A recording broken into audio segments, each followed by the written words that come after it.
खायचं का? हो खायचं. थँक्यू मॅम त्याच्याकडून. थँक्यू.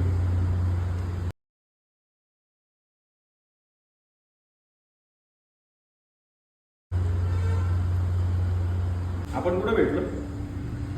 इथं रस्त्यावर. तुमच्या डोळ्याला काहीतरी लागले.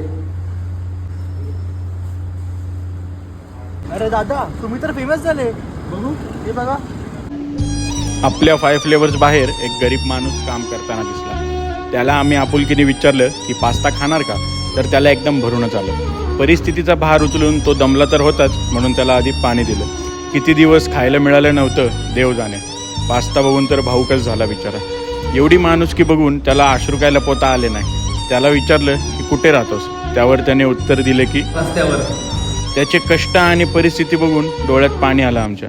तुम्ही पण आम्हाला सहकार्य करत राहा, ज्यातून आम्ही अशा लोकांसाठी काम करू शकतो.